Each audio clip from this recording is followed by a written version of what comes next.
Assalamualaikum warahmatullahi wabarakatuh. Waalaikumsalam warahmatullahi wabarakatuh. Alhamdulillah, assalatu wassalamu ala rasulillah Sayyidina Muhammad ibn Abdillah wa ala alihi wa ashabihi wa man tabi'ahu wa wala. La hawla wa la quwwata illa billahil aliyyil azim. Amma ba'du, faqad qala Allah ta'ala fil Qur'anil Karim. A'udzu billahi minasy syaithanir rajim. Bismillahirrahmanirrahim. Inna a'tainakal kautsar fasholli li rabbika wanhar. Inna syani'aka huwal abtar.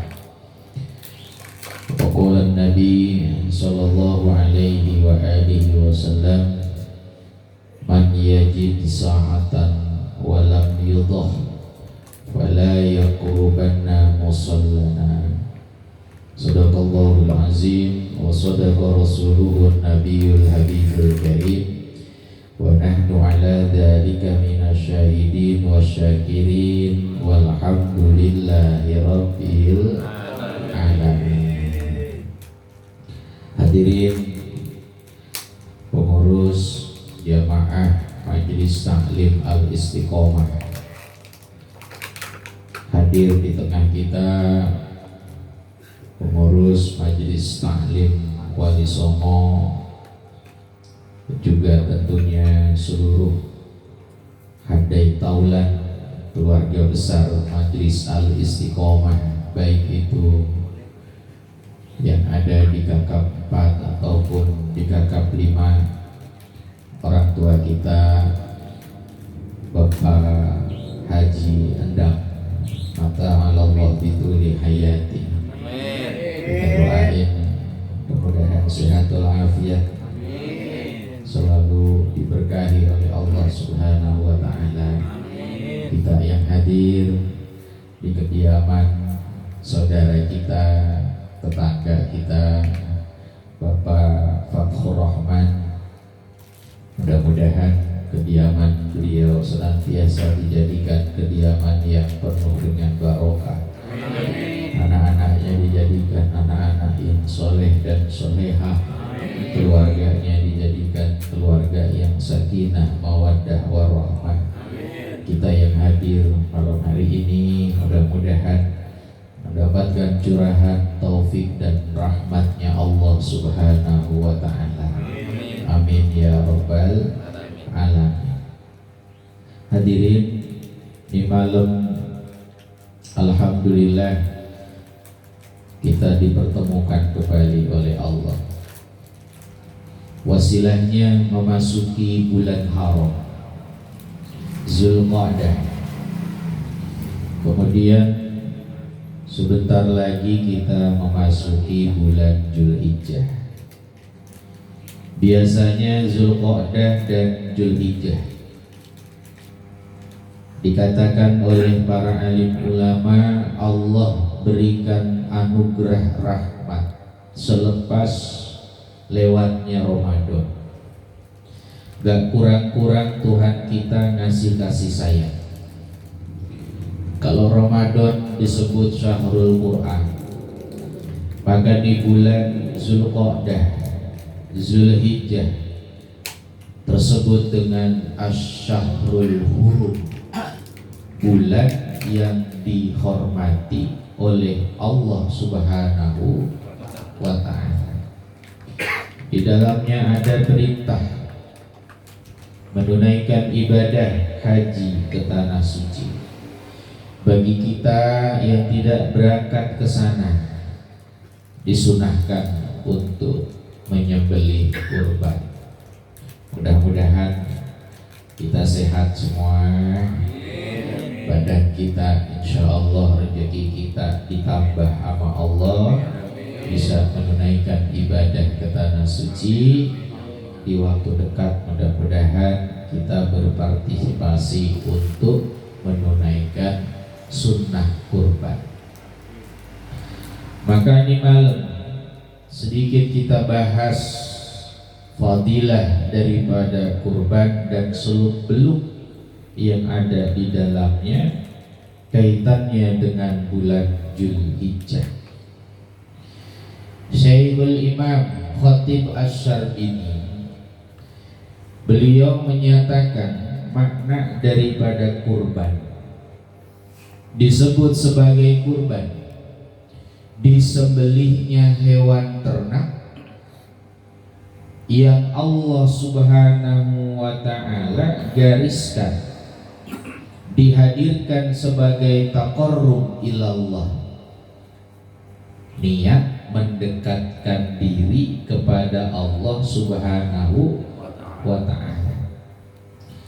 Dilaksanakan tidak pada semua waktu, melainkan pada waktu yang khusus, waktu datangnya hari raya Idul Adha sampai dengan hari terakhir Ayyamut Tasyrik. Biasanya Ayyamut Tasyrik ini 3 hari yang mendampingi masuknya Yaumul Adha. Berarti kalau hari raya Idul Adha tanggal 10 Dzulhijjah, ya, insya Allah jatuhnya tanggal berapa? Tanggal 6 nasionalnya. Tanggal berapa Pak? 6 Juni. Segitu dah. Itu jatuh pada tanggal 11, 12, 13 bulan Dzulhijjah. Sehingga kata alim ulama, terhukumlah sebagai kurban apabila penyembelihan hewan itu dilaksanakan di waktu-waktu itu. Tidak boleh berkurban hakikatnya dilaksanakan selain pada waktu yang ditentukan, sehingga yang melakukannya dihukumi sedekah, bukan lagi kurban. Kapan diawali kurban itu disembelih? Kata Nabi, selepas menunaikan sholat Idul Adha, barulah diperkenankan kaum muslimin untuk menyembelih kurban. Jadi saking getapnya panitia, subuh udah nyiapin golok, jam 6 motong. Kata panitia, biar cepat selesainya. Ahlan wa sahlan. Disambut, disambut apa disambit?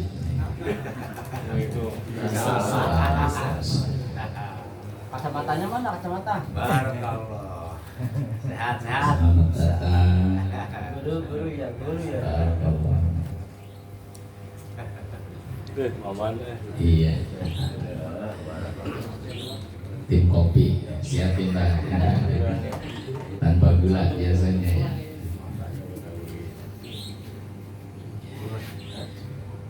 Jadi bicara tentang Idul Adha tersebutlah sebagai kurban apabila penyembelihan itu dilaksanakan di waktu yang ditentukan. Semisal ada orang kurban dilaksanakan ba'da subuh, belum terlaksananya sholat Idul Adha, maka jadilah itu sebagai sedekah. Ya, dia tidak disebut kurban, yang ada tersebut sebagai sedekah karena hakikat kurban mengikuti tinjauan syariat yang ditetapkan oleh Allah Subhanahu wa ta'ala. Ya, sampai kapan? Sampai dengan hari terakhir daripada Ayyamut Tasyrik, berarti jatuhnya tanggal 13. 13-nya kapan? masuk waktu asar, matahari sudah mulai tergelincir untuk tenggelam, disitulah batas akhirnya. Jadi kalau motong masih boleh ya, tanggal 10, 11, 12, 13. Hanya saja mungkin kita ngambil di waktu-waktu yang terbaik ya, karena besok hari rayanya hari Jumat, biasanya Jumat mepet. Kata panitia, ini sholat Idul Adha-nya harus yang simple saja ya, jangan lama-lama karena setelah itu langsung sembelih kurban. Dekat ke zuhur takut nggak kekejar. Biasanya kalau diselang sama sholat Jumat dulu, kurbannya jadi agak keteter gitu ya. Akhirnya kata panitia, potongnya jangan Jumat atau dah ya, ngambilnya di hari Sabtu. Alhamdulillah ya, tidak apa-apa. Lantas apa yang bisa kita petik dari kurban itu? Sahabat Nabi bertanya kepada Rasulullah, "Ya Rasulullah, ma hadhil adhahi?" Apakah yang dimaksud dengan kurban ini? Waqala, maka baginda Rasul menjawab, "Hiya sunnatu abikum Ibrahim." Ini kurban bukan syariat baginda Nabi. Kurban ini syariat dari ayah kalian, yaitu Nabiullah Ibrahim alaihis salam. Beliaulah yang dulu mendapatkan syariat kurban. Kalau aku, kata Nabi, disuruh ngikutin apa yang menjadi syariat Nabi Ibrahim. Ada haji, syariat Nabi Ibrahim. Ada khitan, syariat Nabi Ibrahim. Termasuk daripada syariat ini kurban yang dilakukan oleh Nabi Ibrahim alaihis salam. Kemudian sahabat nanya, "Wa ma lana minha?" Kalaulah ini kurban merupakan syariat Nabiullah Ibrahim, apa yang bisa kami peroleh dari manfaat kurban? Rasulullah menyatakan, likulli sya'ratin hasanatun. Bagi tiap-tiap helai dari hewan kurban itu ada satu nilai kebaikan. Makanya tinggal dilihat bagaimana Allah memudahkan kita dengan pahala selepas bulan suci Ramadan. Apakah kita akan mengambil bagian daripada kurban atau membiarkannya berlalu? Kenapa? Satu kebaikan dibalas dengan 10. Satu kebaikan itu ada dalam tiap helai bulu yang ada di kurban. Kira-kira bulu kurban ada berapa? Ya, lebih itu jumlahnya ribuan. Berarti pahala yang diperoleh bagi mereka yang berkurban itulah yang akan diberikan oleh Allah Subhanahu wa ta'ala. Fasalli li rabbika wanhar. Allah nyatakan di dalam Al-Quran, maka salatlah engkau ya Rasulullah, menghadap kepada Tuhan, wanhar, berkurbanlah. Ini yang unik nih Pak. Kata Rasulullah, ada 3 yang hakikatnya wajib untuk baginda Nabi, sunnah bagi kalian yang jadi umatnya Nabi. Apa 3 yang wajib bagi Nabi sementara sunnah untuk umatnya Nabi? Yang pertama an-nahru, yaitu kurban. Kalau Nabi kurban itu wajib. Kalau kita sunnah. Ya, hukum asalnya bagi Nabi kurban itu wajib, bagi umatnya sunnah. 2. An-nahru, yaitu kurban. Kalau kita sunnah. Ya, hukum asalnya bagi Nabi kurban itu wajib, bagi Nabi kurban itu wajib, bagi umatnya sunnah. 3. An-nahru, yaitu kurban. Kalau Nabi kurban itu wajib, bagi umatnya sunnah. Ya, hukum asalnya bagi Nabi kurban itu wajib, bagi umatnya sunnah. Kemudian selain daripada kurban, al-witru wad-duha, yaitu melaksanakan sholat sunnah witir dan duha. Buat Nabi wajib, tapi buat umatnya sunnah. Kebayang ya, kalau sholat witir wajib bagi kita, insya Allah banyak yang jebol. Kenapa? Johor, asar, maghrib, isya, subuh aja hitungannya susah, kecuali yang dimudahkan oleh Allah Subhanahu wa Ta'ala. Nah, makanya kita bersyukur kepada Allah bahwa syariat kurban ini menjadi bagian daripada umat Nabi Muhammad lantaran berkahnya Nabi Ibrahim. Tidak wajib, menjadi sunnah bagi kita. Andai kata dikerjakan berpahala, ditinggalkan tidak mendapatkan dosa. Nah gitu ya. Nah, mudah-mudahan kita bisa kurban. Ya, mudah-mudahan.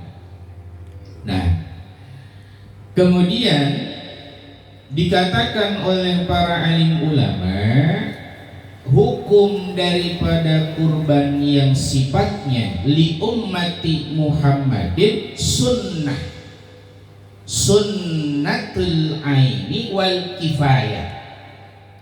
Ya, jadi sunnahnya itu katanya terbagi dua, ada sunnah ain, ada sunnah kifayah. Mana yang sunnatul ain? Sunnah seseorang berkurban 1 ekor domba untuk 1 orang, maka disebut ain. Ya, kita suka dengar tuh ada fardu, namanya fardu ain. Apa fardu ain itu? Fardu yang perlakuannya wajib untuk setiap orang. Sunnah ain, sunnah yang dilakukan kurban itu 1 domba untuk 1 orang. Ya, ada yang menyatakan selain itu sunnatul kifayah, sunnah berkurban tidak untuk 1 orang, 1 domba 1 keluarga. Ini yang begini nih mah romannya kalau suruh milih, mau pilih yang 1 domba 1 orang apa 1 domba 1 keluarga. Romannya mah bakal milih 1 orang 1 keluarga, gitu ya. Kenapa tuh 1 orang 1 keluarga? Lumayan, 1 ekornya aja udah 3 juta 500. Ya, taruhlah 3 juta yang paling murah, keluarganya ada 10. Udah berapa tuh? 35 juta. Ya, ambil aja dah 1 domba 1 keluarga.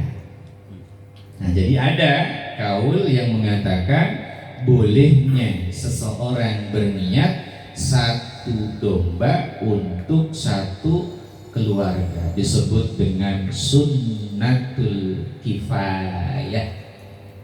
Ya, cuma aja nih.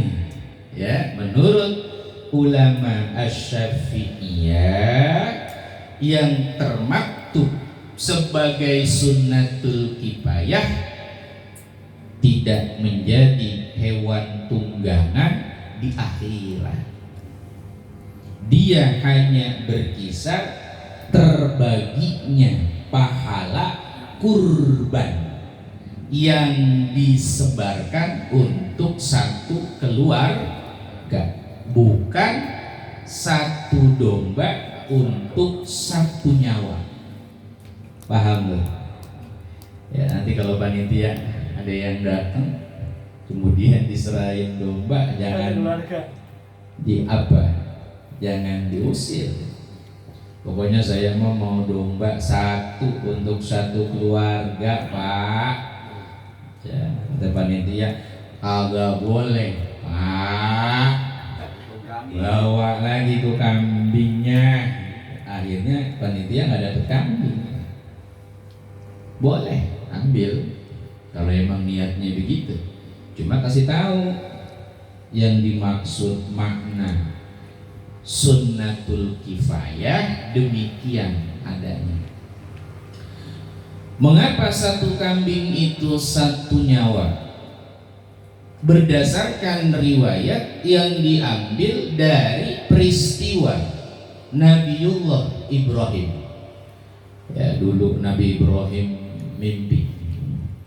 Ya, kata Nabi, inni ara fil manami adbahuka fanzur maza taro. Anakku Ismail, Baba mimpi semalam, mimpinya agak serem. Baba nyembelih hewan, biasanya itu hewan ternak, yang disembelih justru engkau. Gimana tuh? Apa yang harus kita lakukan? Ini kalau yang jadi anak Nabi Ibrahim kita,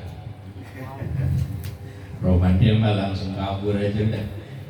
Ya, ada bapak mau nyembelih anak, nanyain gimana, kabur aja udah, lepas kakak. Jangan lagi ada hubungan antara anak dan orang tua. Ismail mendengar apa yang dikatakan oleh ayahnya, beliau pun menjawab penuh dengan keimanan, mahabbah cinta ke orang tuanya. Ya abatif al matu maru satajiduni insyaallahu minas sabirin. Wahai ayahku, lakukan apa yang diperintahkan Allah. Insya Allah dah saya sabar. Masya Allah. Ini dua orang ini gawat. Wa izibtala Ibrahim Rabbuhu bikalimatin fa'atammahun. Ingatlah tak kala Allah menguji Nabi Ibrahim dengan beberapa perintah, lalu Nabi Ibrahim menjalankan perintah itu. Disuruh nyembelih anaknya, sami'na wa ata'na, bleh. Disuruh sama Allah khitan, Ibrahim khitan, potong bagian daripada tubuhmu, buang, hilangkan kotorannya, sami'na wa ata'na. Itu dalam sebuah riwayat dikatakan ikhtatana Ibrahim wa huwa ibnu samanina bil qudum.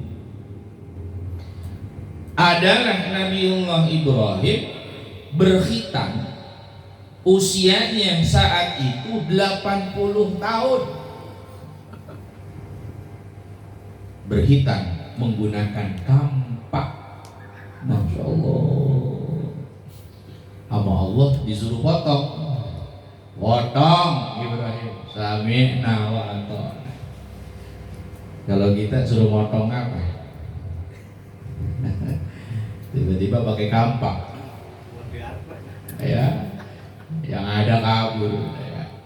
Dalam sebuah riwayat dikatakan Nabi Ibrahim ditanya, kenapa engkau memilih kampak? Padahal Allah hanya memerintahkan kamu khitan, tapi nggak pakai kampak. Kenapa pilihannya harus kampak? Ini yang paling penting. Jawabannya apa?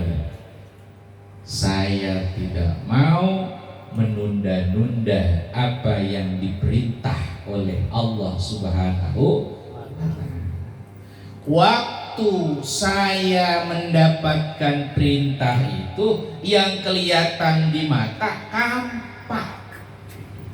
Ya udah kampak udah. Lah kalau yang ada di depan mata gergaji, beda. Asal usul bisa jadi pakai gergaji. Masya Allah, kulantaran tidak mau menunggu-nunggu perintah. Nabi Ibrahim bawa Nabi Ismail. Nabi Ismail waktu itu usianya belum berusia akil balik. Ada yang bilang katanya usianya masih tamyiz, usia yang membedakan antara baik dan buruk, tapi belum akil balik. Akil balik 15 tahun.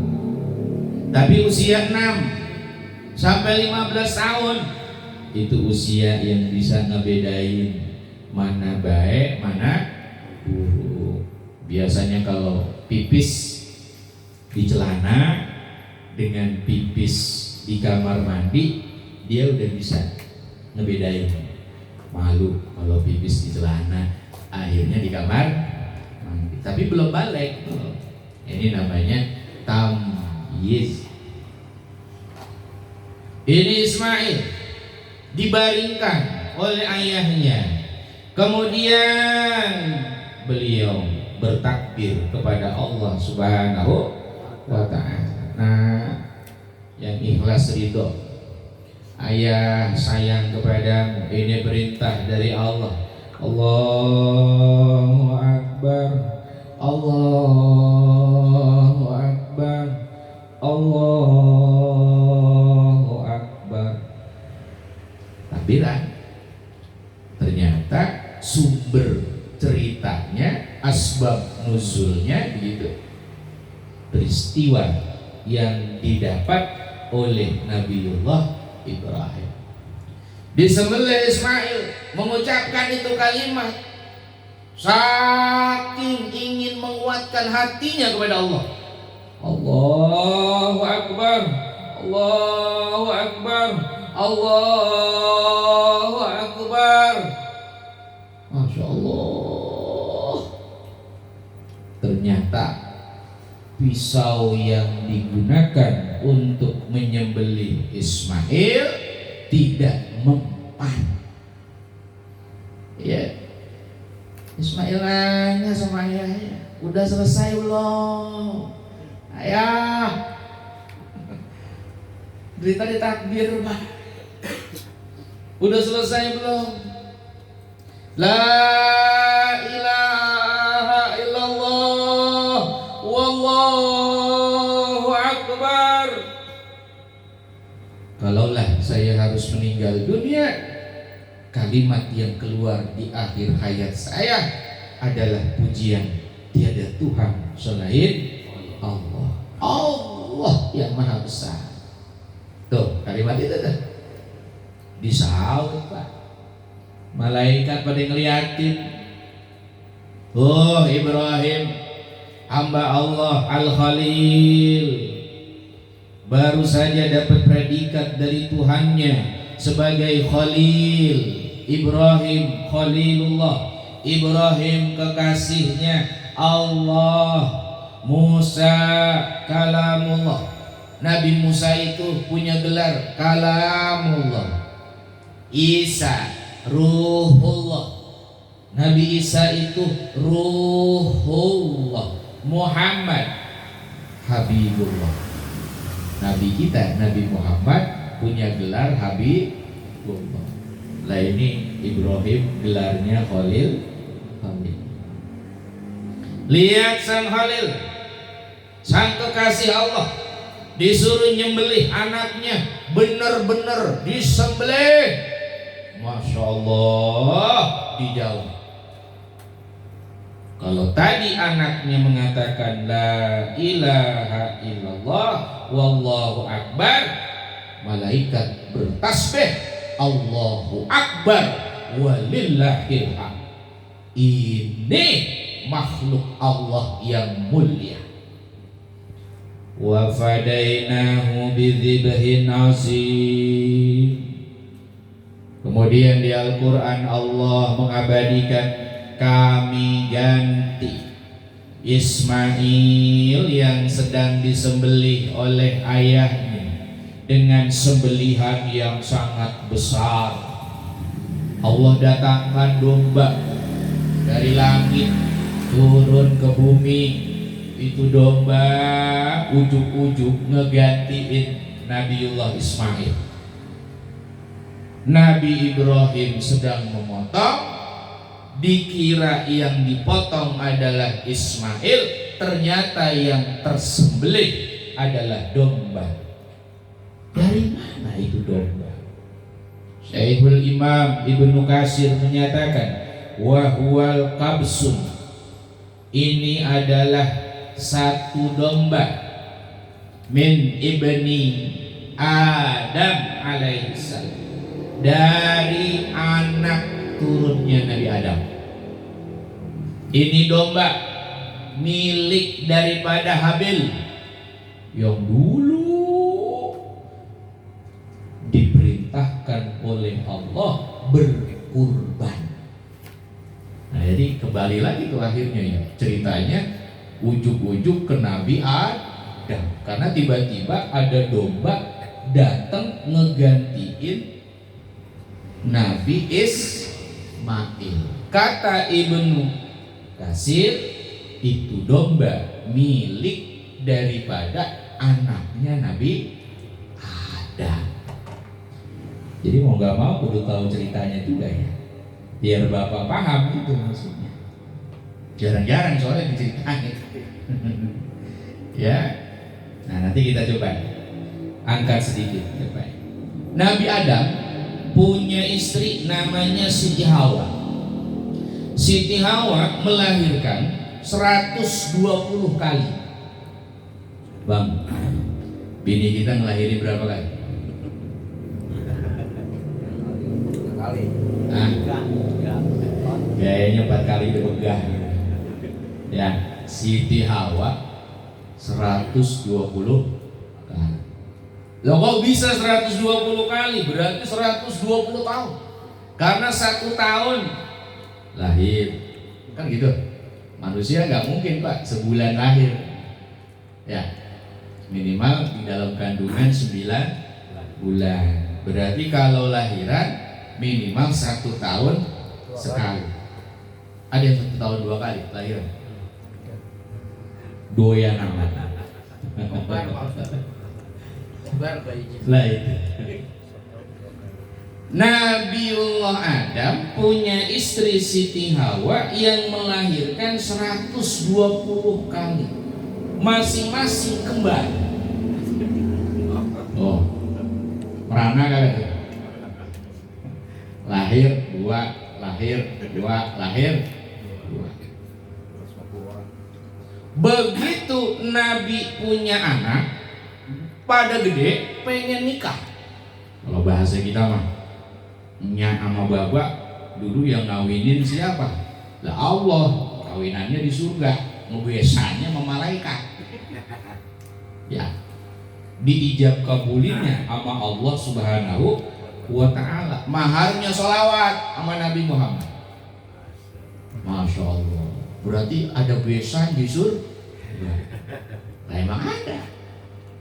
Maklum, emang kong kita dulu orang sono asli penghuni surga. Turun ke bumi, punya anak, otomatis pada gede pengen ikutan nikah.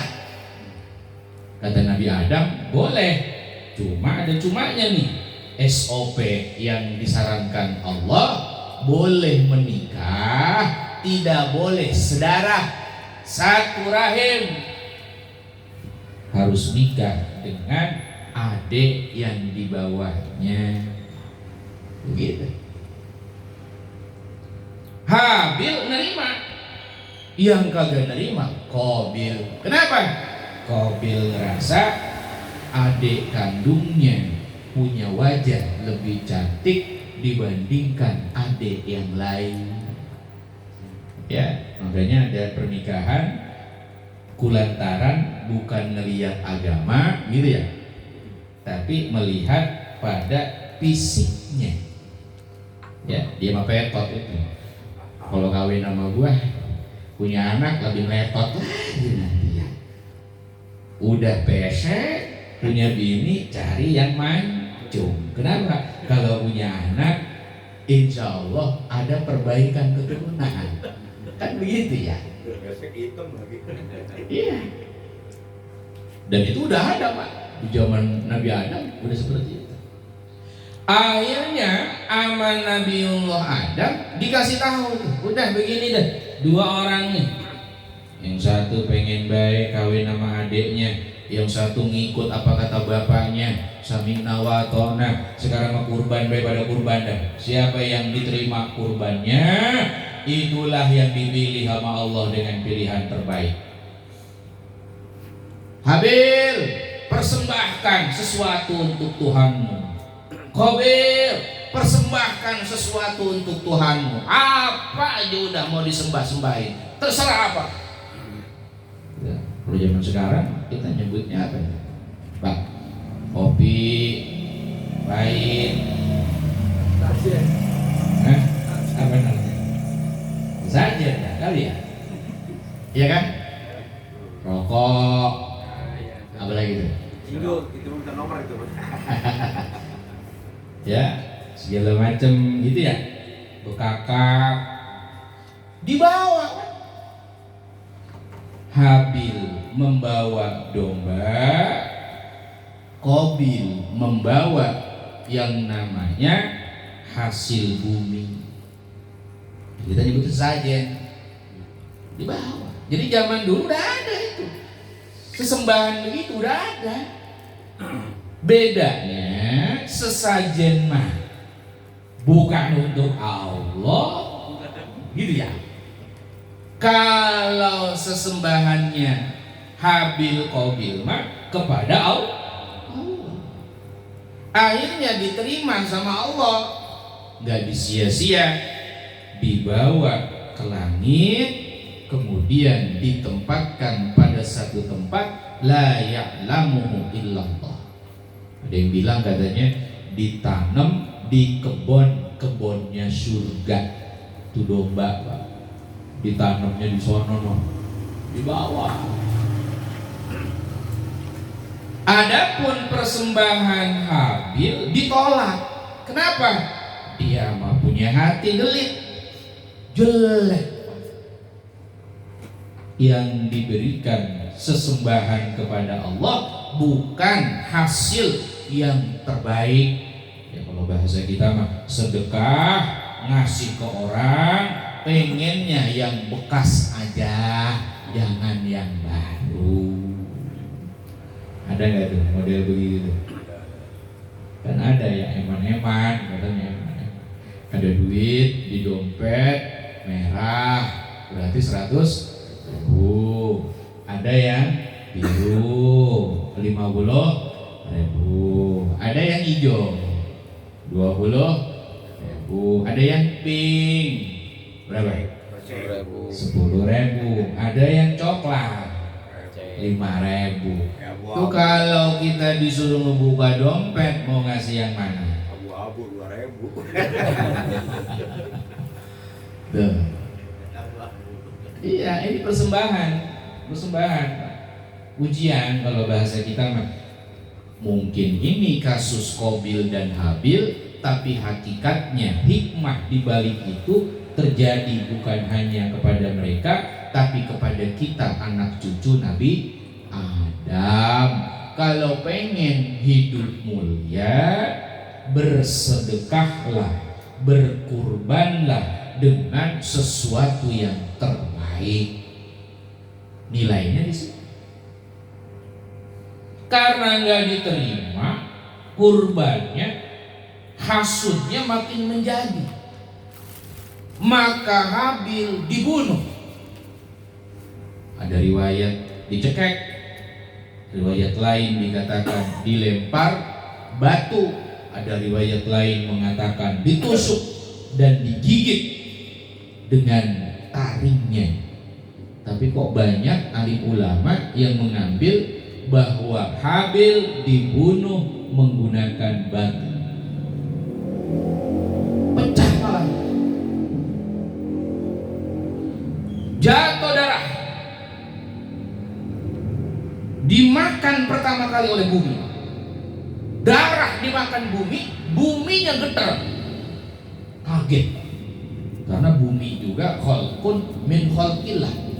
Bumi yang kita pijak ini makhluknya Allah. Sama dia punya ngomong, ngegetar. Jadilah Nabi Adam dan Siti Hawa di tempat yang jauh merasakan getarannya. Kalau bahasa kita kok gempa. Jibril, ngapa nih bumi ini? Ada apa dia ini batuk-batuk kayak begini? Goyang-goyang begini. Pasti ada sesuatu ini. Ya Adam, terjadi memang hal yang tidak diinginkan. Apa yang terjadi? Anakmu Habil dibunuh oleh Qabil. Siti Hawa ngedengar. Nah, apa bang? Siapa yang mati? Siapa yang ngebunuh? Dan siapa yang dibunuh? Langsung histeris.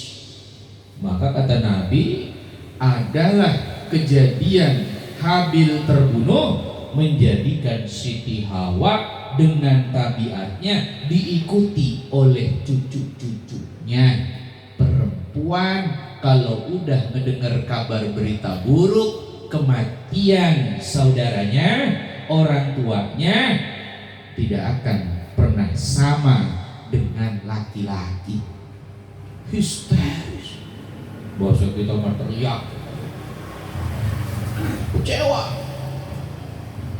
Ya Allah, ada anak yang dikandung, dibesarkan, dibanggakan, tiba-tiba menjadi pembunuh bagi adiknya sendiri. Kebayang gak tuh bagaimana perasaan orang tua? Pembunuhan pertama kali di dunia dilakukan oleh Qabil kepada Habil. Goyang. Sejak itu kata alim ulama, bumi yang tadinya punya pohon manis ada pahitnya. Pohon yang tadinya enggak ada duri muncul durinya. Kenapa tuh begitu? Darah diisep sama yang namanya bumi berpengaruh dengan tanaman yang tumbuh dari bumi. Inilah yang kemudian menjadi sunnatullah. Qabil membawa jenazah Habil 1 tahun lamanya, enggak diapa-apain, dibawa bingung kemana-mana. Nih adek gua apain? Pulang takut diomelin baba, ketemunya marah. Dibawa jenazah saudaranya, datanglah 2 ekor burung gagak terbang berkelahi, yang satu mati, yang hidup tiba-tiba menggali kuburan. Ngeliatin itu Qabil. Nah, kenapa gak kepikiran ya? Burung aja bisa ngubur saudaranya, masa saya kagak? Kalau begitu mah bener dah, saya bikin kuburan, saya masukkan jenazah saudara saya itu ke dalam liang lahat. Maka jadilah syariat bagi anak cucu Nabiullah Adam, di mana ada yang wafat meninggal dunia tidak boleh dibakar, tak boleh kubur, ya. Disempurnakan dengan syariat berikutnya, dimandikan, begitu, dikafankan, disolatkan. Beda dengan kasus orang yang wafat meninggal dunia, meninggalnya fisabilillah ataupun yang haji dan umroh. Orang yang haji sama umroh itu nggak boleh, Pak. Kain kafannya itu dirubah, dia harus pakai yang namanya kain ihramnya. Ya kata Nabi, nanti orang yang meninggal dunia dalam kondisi ihram di akhirat dibangkitkan dengan kondisi bertalbiyah. Labbaik Allahumma labbaik, labbaik la syarika laka labbaik. Oh, yang meninggal ketika umrah. Oh, yang meninggal ketika haji. Mulia ya. Masya Allah. Tuh domba akhirnya turun dari zamannya Nabi Adam ke Nabi Ismail. Berapa jarak zaman yang dilalui oleh itu domba? Coba dihitung itu. Adam, Idris, Nuh, Hud, Soleh, Ibrahim. Berarti ke-6 ya. 6 zaman. Zaman yang ke-6. Nah, kalau satu zamannya Nabi Adam ke Nabi Idris kira-kira berapa ribu tahun? Berarti itu domba usianya berapa tahun? 5.000 tahun. Hah? 20 tahun. Nggak kebayang. Enggak tahu lah ya. Hah? Banyak tahu. Iya. Nggak kebayang. Ini kuasanya Allah ya. Sehingga Ibnu Katsir mengatakan, kalaulah domba itu adalah domba milik daripada anak Nabiullah Adam, yaitu Habil, berarti besar daripada domba itu persis yang dikatakan oleh Al-Quran. Wa fadainahu bizibhin azim, kami gantikan Ismail dengan sembelihan yang sangat besar, disebutnya azim. Nah, sekarang logikanya begini Pak, ini biar Bapak paham ya. Jarang-jarang dah pokoknya mengaji begini, jarang-jarang ya. Kita mengaji sambil apa? Sambil ngopi ya, minum ya, santai. Kalau Nabi Ibrahim mendapatkan fadilah dari Allah menyelamatkan Ismail satu nyawa hanya dengan satu ekor domba. Mengapa dalam syariat Islam satu nyawa harganya 100 ekor onta? Betul nggak? Betul. Ya. Ya. Sementara yang disembelih Ismail itu satu nyawa, tapi dibalas sama Allah hanya dengan satu ekor domba. Padahal syariat penyembelihan, pembunuhan satu nyawa 100 ekor onta. Ini kayak bertabrakan ini syariat Nabi Muhammad sama syariatnya Nabi Ibrahim. Padahal syariat kurban jadi syariat kita juga. Loh, pernah mikir ke sono kan ya? Gue yakin kagak itu. Enggak nyangka banget. Gak ada pemikiran. Ya enggak nyampe. Ya pokoknya disuruh kurban. Bas beres. Ya, satu kambing, satu keluarga, kita mah udah gitu ya. Padahal Nabi Ibrahim mah satu kambing teh untuk satu tebusan, satu kambing, satu nyawa. Kita mah malah milih satu kambing, satu keluarga. Tuh gitu. Mudah-mudahan berikutnya jangan begitu. Satu sapi, satu nyawa. Mantap. Ini sultan ini baru. Ya. Iya kan? Ya. Jangan satu sapi satu nyawa. 300 sapi satu nyawa. Ini real sultan. Artinya apa? Kurbannya benar-benar yang terbaik. Kita mau nyari kambing yang buntet. Cari yang paling murah ya. Yang penting magur kurban. Yang ditanya panitia, mana yang paling murah panitia? Ada gak yang 500.000 kurban? Ya agak ada ya. Rata-rata sekarang berapa? 3.500.000 ya. 3.500.000. Ya, ada yang 3 juta. Nah, jadi begini Pak. Kembali kepada Nabiullah Adam, kenapa Siti Hawa kok melahirkan sampai 120 kali Pak? Ya logikanya nih. Karena Siti Hawa umurnya panjang. Orang kalau umur panjang disertai pasti dengan tubuh yang juga beda. Beda sama kita. Umat Nabi Muhammad umurnya ngikutin sama nabinya. Nabi Muhammad meninggal usia berapa? 63. Umat Nabi berapa tuh meninggalnya? Ya segitu dah kira-kira.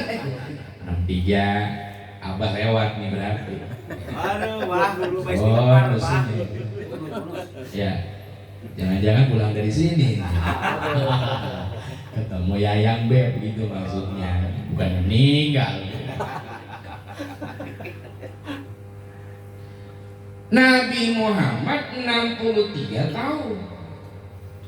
Umatnya paling gede badannya 2 meter. Betul ya? Sementara Siti Hawa sampai 120 kali melahirkan. Kalau 1 tahunnya disebut sekali melahirkan, kalau 120 berarti umurnya berapa? 120 tahun. 120 tahun. Itu posisinya lagi sehat-sehatnya. Berarti Siti Hawa umurnya berapa tahun itu? Selama hidup itu. Riwayat menyatakan Nabiullah Adam 1000 tahun dia punya umur, tingginya 60 hasta. 1 hasta 1 meter. 30 meter. Berarti 30 meter. 60 meter. Nabi Adam tingginya 60 meter. Siti Hawa ya seperti itu. Karena Siti Hawa diciptakan dari tulang rusuknya Nabi Adam. Berarti anak Nabi Adam, Qabil Habil, tingginya seberapa? Ya like father like son, nggak mungkin. Berapanya tinggi anaknya kuntet, kagak mungkin. Ya, betul ya? Kalau tinggi Habil adalah sama dengan ayahnya 60 hasta, berarti 60 meter. Domba pada saat itu gedenya berapa? Segede sapi. 30 lah. Teoristik 10 meter. Ya teori ini mah ya. Hitung-hitungan gitu.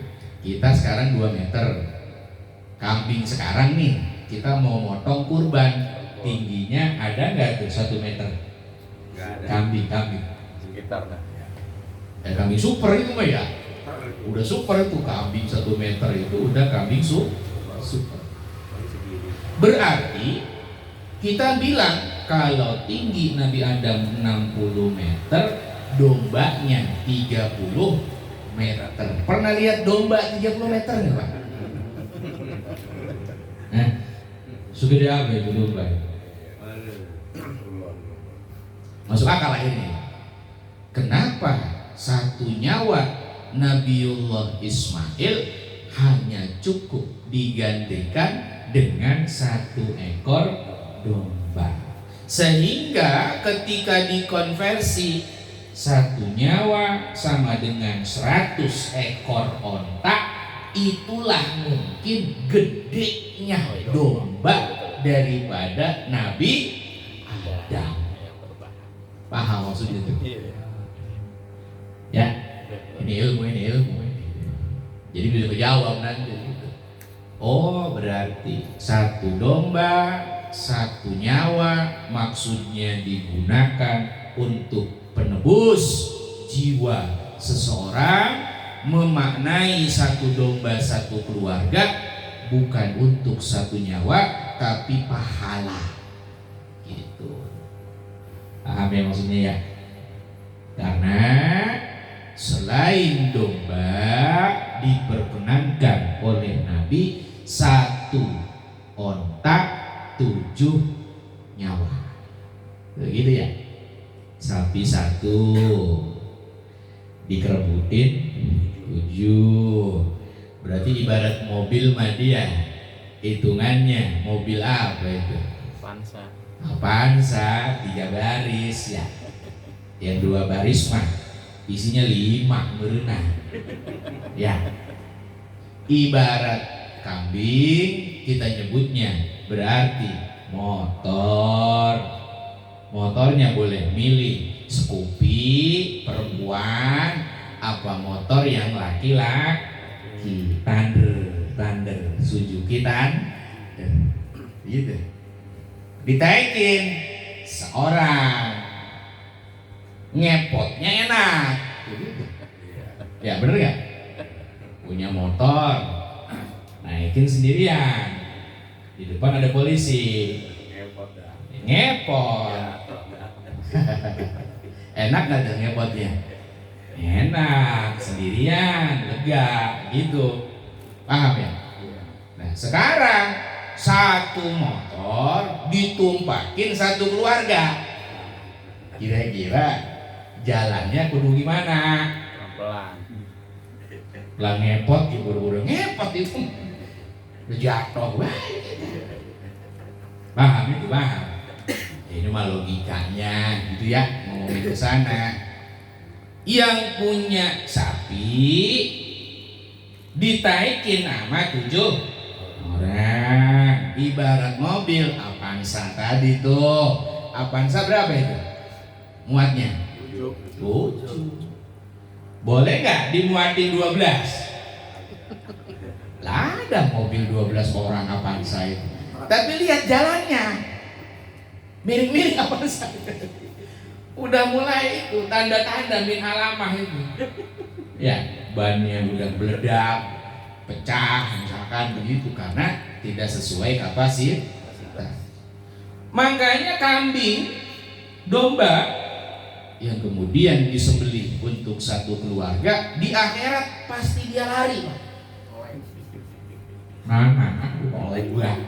Ya, mana mau ditaikin lewat jembatan Shirathul Mustaqim. Mana 1 keluarga isinya 20 orang. Engkong nyampe, cucu ada, cicit punya. Seng dah. Ditaikin 20 orang. Nyiksa di dunia aja nggak boleh nyiksa, apalagi di akhirat. Kabur itu kambingnya, kabur. Kira-kira begini ya. Nah, maka alhamdulillah dijadikan syariat kurban begitu mudahnya kepada kita, cukup tidak dengan 100 ekor onta, hanya cukup dengan 1 ekor domba. Nggak perlu yang gede-gede, nggak perlu. Ya, sederhana aja deh. Ya, kalaulah tidak bisa kurbannya dengan domba, bolehlah berkurban dengan unggas. Ya, ada kaul ya yang mengatakan jangan sampai terlewat keberkahan dari memuntahkan darah di hari raya Idul Adha.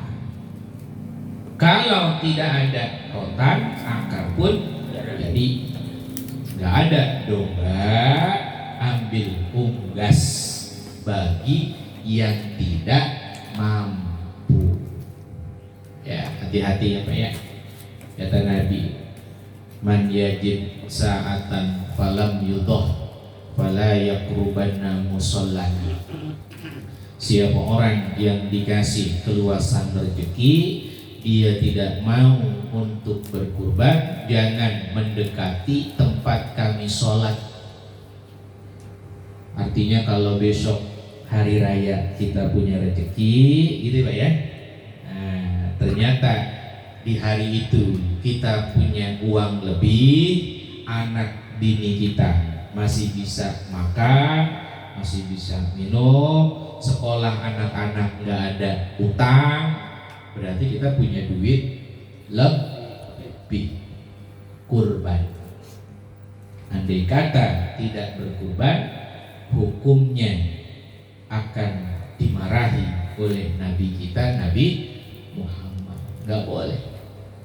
Ya, jadi ingat apa yang dikatakan oleh Peter Parker. Ya, dalam sebuah film Spider-Man pertama, punya paman namanya Uncle Ben. Apalah gua orang nonton guys.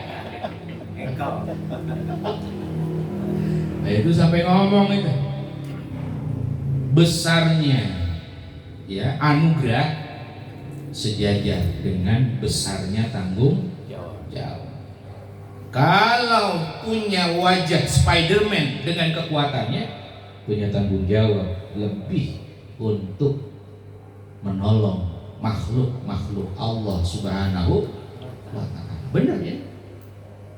Kalau punya rezeki dikasih sama Allah lebih, sudah sepatutnya bagi kita bertanggung jawab mengeluarkan kelebihan itu, karena rezeki yang dititipkan oleh Allah Subhanahu wa ta'ala. Ayo Pak, ini mumpung ya, kan kita doanya begitu, ingin hidup berkah, betul nggak? Kalau disebut kaya, boleh nggak nih Ustaz minta kaya? Lah kudu, karena kalau kaya bisa nolong orang. Nah, kalau nggak kaya, udah susah nolong orang, gimana nolongnya? Jadi niatin jadi orang kaya, boleh nggak apa-apa. Cuma tadi kan sudah dikasih anugerah oleh Allah dengan kekayaan, kita jangan justru menjadi orang yang menghalangi berkah dari Allah Subhanahu wa ta'ala. Ayo, kalau emang ada rezekinya, mudah-mudahan bisa kurban ya Pak ya. Hari ini untuk saya, besok untuk istri saya, ya besok untuk anak-anak saya udah semua. Sekarang saya dapat amanah Allah cucu baru, alhamdulillah. Umur segini masih bisa dapat cucu. Dulu mah disebutnya abang Ipul, nah sekarang mbah Kong Ipul. Ya, nah itu kan berkah ya Pak ya.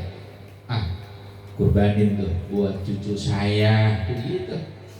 Ya, engkong cucu udah dapat semuanya, alhamdulillah. Mungkin nanti bisa ngorbanin orang lain, ya. Misalkan siapa yang mau dikurbankan?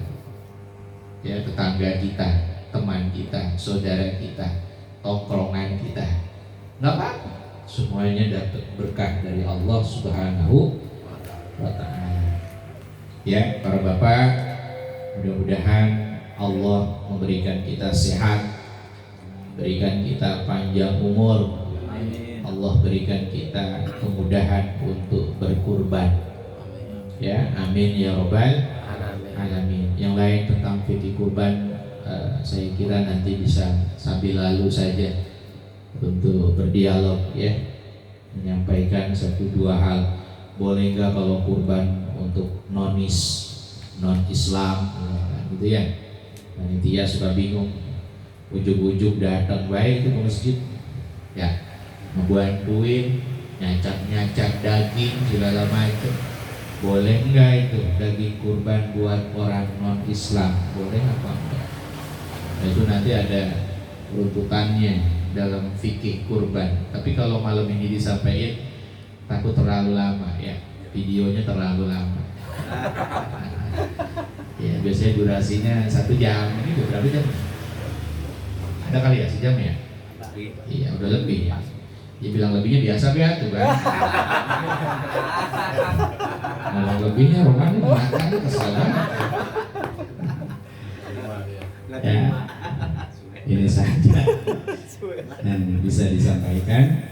Selebihnya dipersilakan kepada teman-teman jamaah. Ya, tafadhol. Kita break dulu sebentar. Minum kopi dulu.